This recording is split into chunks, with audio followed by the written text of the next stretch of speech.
Are you ready? Okay. Hey, Nick. This is Diane of Diane and Bruce. Bruce is making me do this. So anyway, you want to know how to make Swiss steak? Well, you know what? We went to the store and we went and got it's pot roast. Or you can use a cheap cut of meat or what they call chuck steak. So, okay, I already practiced, so I already did one side of this meat. So I'm going to turn it over and I put it on a bread cutting board, and then you take a half a cup of flour, and you sprinkle, not all of it, just some of it, and you can spread it all around with your fingers like this, see, with your hands. Sprinkle it like that, rub it all over the place. Whoops. And then you can take a mallet, you know. I don't know if you have a mallet, but we use this to hit husbands on the head when they misbehave. But anyway, in this particular case, we're not going to hit my husband's head. We're going to just eat. We're just going to pound the meat. So what you do is you pound the flour into the meat like that. See? And it makes nice little patterns because it has those little patterns on here. So you just kind of do that. And if you really are mad with your spouse or your partner, you can pound it really hard like that. But you don't have to pound it like really hard. Just get the flour into the meat. See, like that. And then once you do that, then you sprinkle some more, and until it's all done like that, you rub it like this. See how you rub it in? And then once you rub it in like that, then you can pound it in some more until it's all nicely pounded. And get the flour all nicely distributed. And then you just kind of eyeball it and say, well, it looks pretty good to me. And once you're done, and the flour though is going all over the place, so don't worry about that. You can clean it up afterwards. And so anyway, I keep doing this until Bruce tells me to stop. Bruce, is that okay? I can stop now? Okay, we can stop now. Okay, now we're ready to start browning the meat. Now, I don't know if you can see this, but there's, you saw that big piece of meat? Well, we cut it into thirds only because we're using a pressure cooker. See the deep sides there? If you have a big pan that would hold all three pieces, fine, but we don't want to splatter grease and all over the place. So we are using our pressure cooker because it has deep sides. So, and then we put about half centimeter of oil. We use canola oil, and we put it at the bottom of the pressure cooker, and because now we're gonna brown the piece of meat. So we're gonna put it in here. Oh, I turned on the light, and I'm also gonna turn on the fan. And then, now I'm gonna take this piece of meat, I'm gonna put it in there, it's gonna make a lot of noise.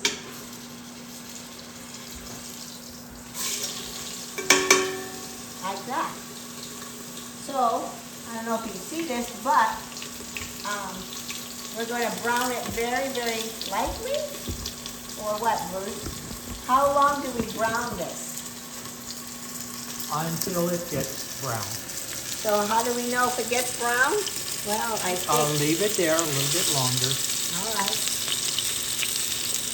We have the fan in to see all the steam that's coming out of the pressure cooker. So you don't get the whole house full of smoke from the pan, from the pot.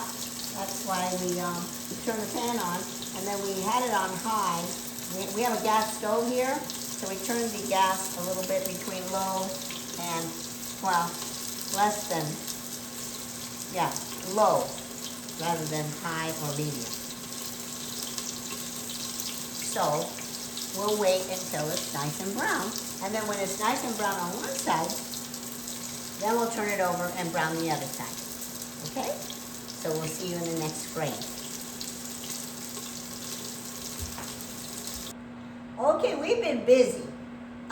So what we did is we seared the meat on each side. So instead of wasting film or time on the video, we decided to brown each side. It takes no more than a minute per side, maybe less than a minute per side, depending on the heat of the oil. And we did put more oil because as we were frying, we needed to put more oil in it. But anyway, this is how brown you should brown the meat.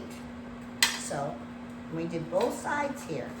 So if you turn it over like that, see? There's one side and there's the other side. So we did all 6 sides total. So there you have it. Now it's time to cut the onions. See, I've got a yellow onion here. Well, we got to take the paper off first. The way I do it, you probably have your own ways of doing it, but I cut the ends off like that. And then cut off this end like that. And we have a compost, so I put in the compost in there. And then to get the paper off, I usually score it like that with my knife. And then I just peel off, just like that. You see, it comes right off, just like that. Fun to cut up onions, you know? So it comes off just like that.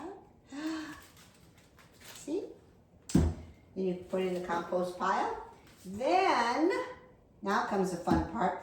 Cut it in half like this, like that. And then we just cut it like this. And plus, gotta have sharp knives, okay?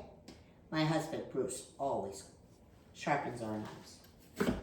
So then you just cut like this. See how easy it is? And there's no crying. I don't know why, but these onions don't make me cry, so I haven't cried over a cut onion for a long time. So is this good enough like this? You take it apart just like that. See how it goes like that? And then you just put them into, you're going to be putting those in with your meat. So anyway, I'll go like this. You want me, and then I put it in the pot. So we can put them in the pot already, like that. Now, so we already cleaned the pot, by the way. It came after we browned the meat. The oil and the flour that left a black residue from frying, so we cleaned it up already. And now it's a clean pot. And we're going to put the sliced onions in there to accompany the meat that we're going to make, you know, to cook. And there you go. And then you just kind of, you can just go like this, like that. Divide your onions like this if you like. Now, if you want to cut them up in smaller pieces, you can, but we like to cut them up like this for this particular dish. Now, there was a bad part right here in the onion, so I just cut it off, put it in the compost pile.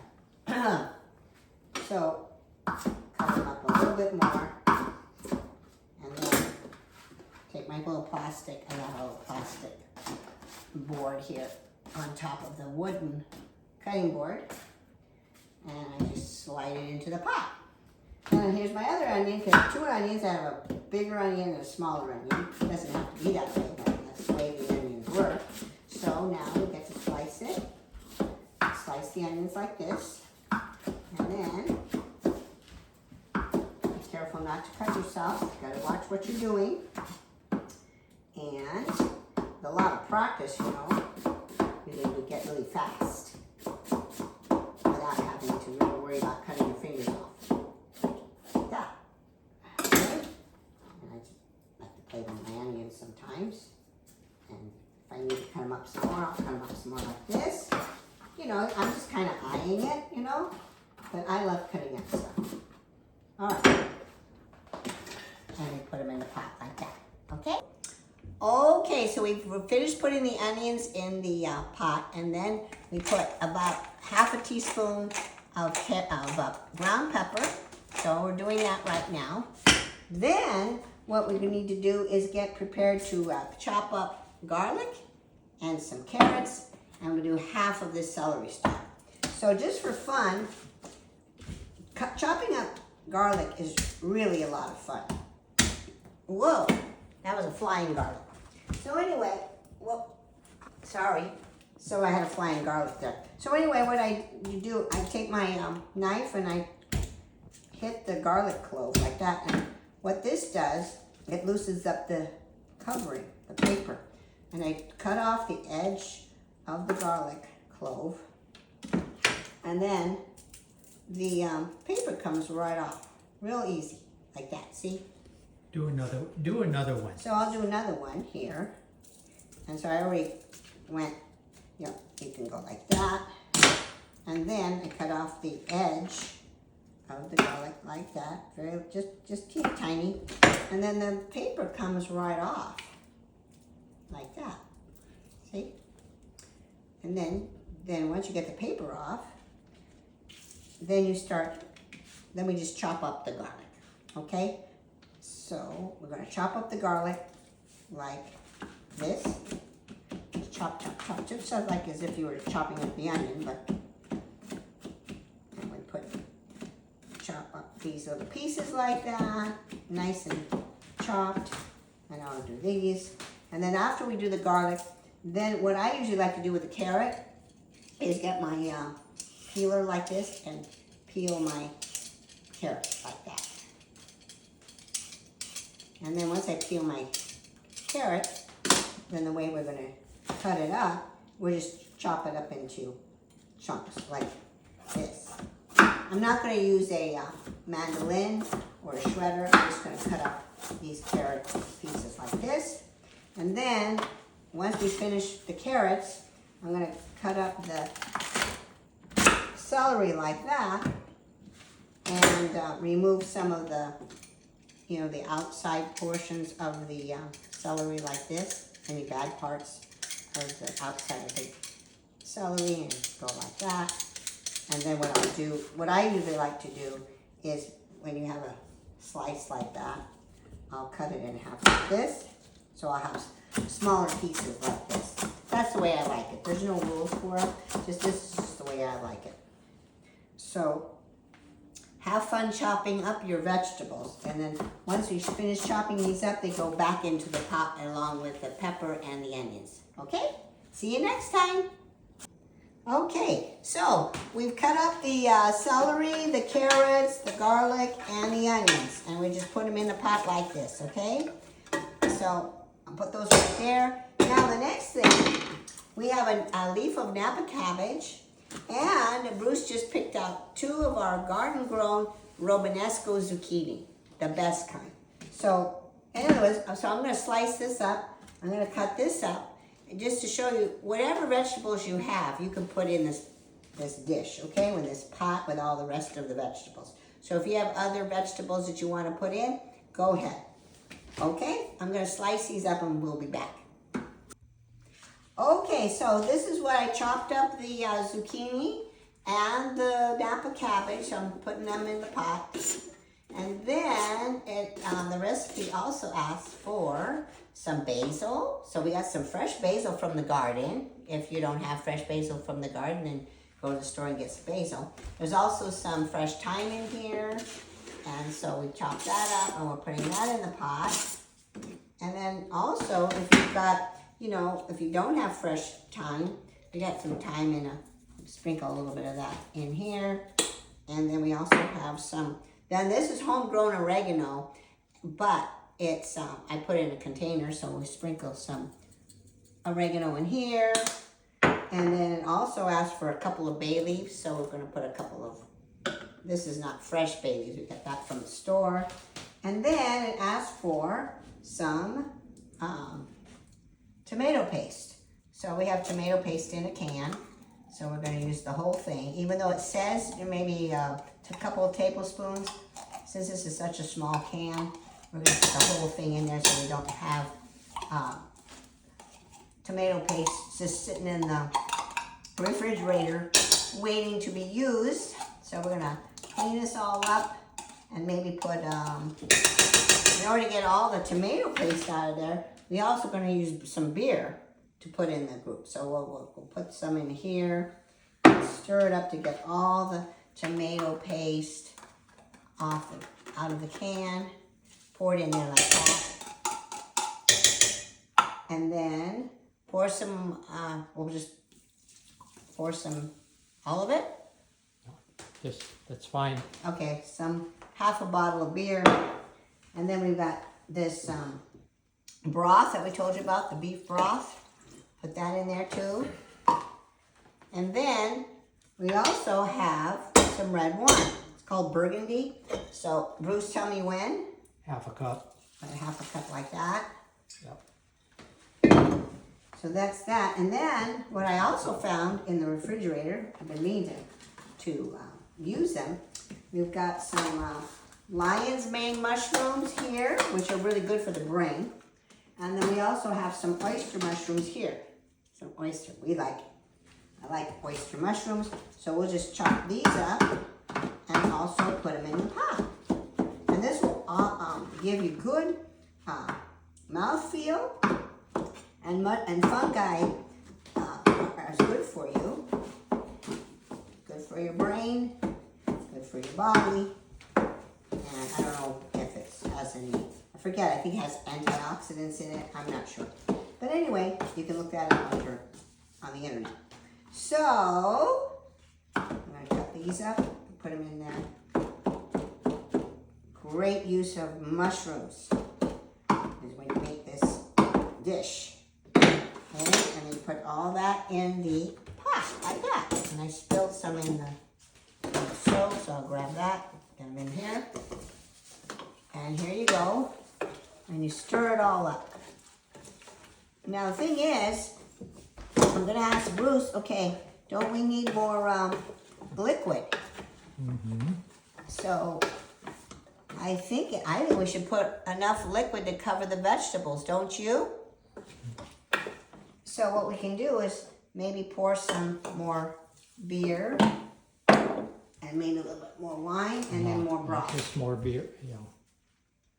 That's good. Good. And maybe some more broth and some more water. Because we got to cover up the vegetables.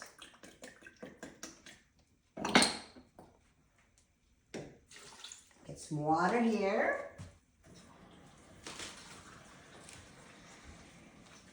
And so I'm going to put some more water here. And now it looks like we've covered up all the vegetables. Kind of. I think it needs a little bit more.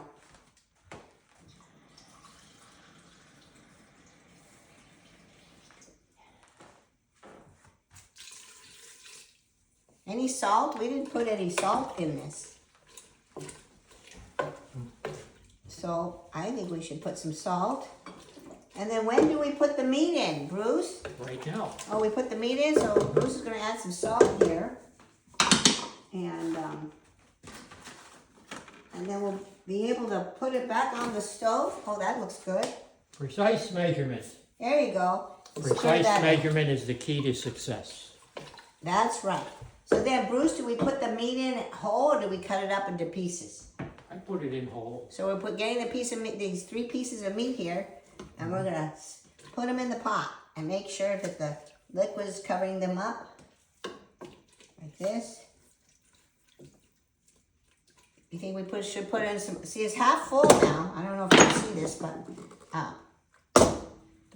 it's filled up halfway here. It's fine. So we don't need to add more liquid. Oh, you can if you want. Yeah, I think we should add a little bit more more regular water and a little bit more beef broth. And stir that up, make sure it's all nicely distributed. Think we can taste it right now? You think we'll have you think? Oh, no. No Not taste. until it's cooked. Not until it's cooked. All right, so we put it on a little burner here, turn on the stove, right? And then we get the lid to the pressure cooker. And then what? That's it. The pressure cooker will Leave come it up there to for pressure. about 3 hours. And you leave it to simmer while it's under pressure for a good 3 hours. And let's see, and after it's all cooked, then we'll taste it and let you know how it comes out, okay? See you later, Nick.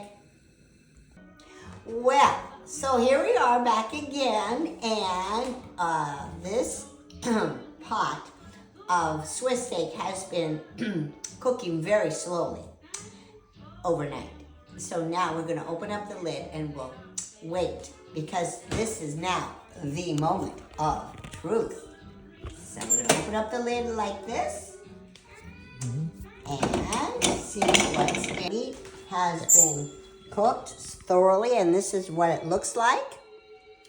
And we'll show you how the meat has already been kind of falls apart, that's what we want. So here we have a spoonful, and what we do is we just happen to cook some rice, and we put it in a bowl like this. Where's the meat? And we'll pour the vegetables and the au jus, this nice gravy, and you pour it over the rice like that. And now, here's one for you, Nick.